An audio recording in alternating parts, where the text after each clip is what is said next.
മുണ്ടക്കൈ ഉരുൾപൊട്ടലിൽ ഏറ്റവും കൂടുതൽ മൃതശരീരങ്ങൾ ലഭിച്ചത് ചാലിയാർ പുഴയിൽ നിന്നായിരുന്നു. നിങ്ങൾക്കറിയാം, ചാലിയാറിന് തീരത്തെ ഉൾവനത്തിൽ നിന്ന് ശരീരങ്ങൾ പുഴക്കരികിൽ എത്തിക്കാനുള്ള ഏക ആശ്രയം വനത്തിനകത്തെ ട്രാക്ടറായിരുന്നു. പാലം പോലും ഇല്ലാതെ നിറഞ്ഞൊഴുകുന്ന പുഴയ്ക്കക്കരെ ട്രാക്ടർ എങ്ങനെ എത്തി? ട്രാക്ടറിൻ്റെ പ്രവർത്തനം എങ്ങനെയായിരുന്നു? നമുക്കൊന്ന് നോക്കാം. ഞാനിപ്പോൾ നിൽക്കുന്നത് ചാലിയാർ പുഴയ്ക്ക് സമീപത്തെ ഇരുട്ടുകുത്തി വനമേഖലയിലാണ്. എനിക്കൊപ്പം ഒരു ട്രാക്ടർ കൂടെ കാണുന്നുണ്ടാകും. ഈ ട്രാക്ടർ നിലവിൽ വിശ്രമത്തിലാണ്.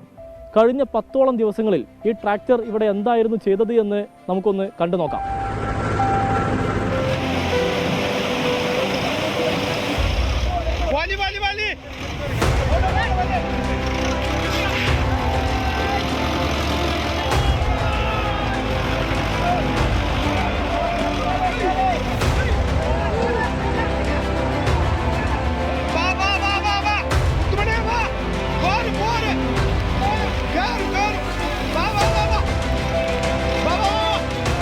നമുക്ക് ഏകദേശം ഒരു 15 കിലോമീറ്റർ വശത്തു നിന്ന് വരെ നമുക്ക് മൃതദേഹങ്ങൾ കിട്ടിയിട്ടുണ്ട് ഫോറസ്റ്റിനുള്ളിൽ നിന്ന്.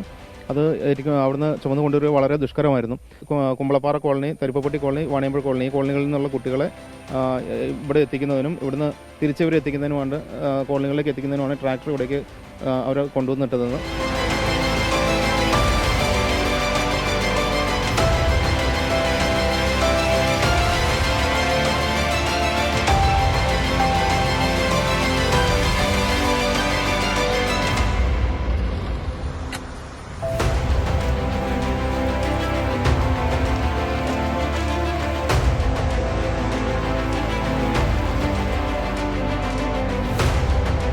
നമുക്ക് ഉരുൾപൊട്ടലുണ്ടായ ദിവസം മുതൽ നമുക്ക് ഈ ട്രാക്ടറാണ് അവിടുന്ന് ശവശരീരങ്ങളും മൃതദേഹ അവശിഷ്ടങ്ങളും നമുക്ക് ഇവിടേക്ക് എത്തിക്കാൻ സഹായകമായിട്ടുള്ളത്. പിന്നെ അതുപോലെ തന്നെ എല്ലാ ദിവസവും തന്നെ ഈ വാഹനം തന്നെയാണ് നമ്മൾ ഉപയോഗിച്ചിട്ടുള്ളത്. മറ്റൊരു വാഹനം ഇതിൻ്റെ ഉള്ളിൽ ഇല്ലായിരുന്നു.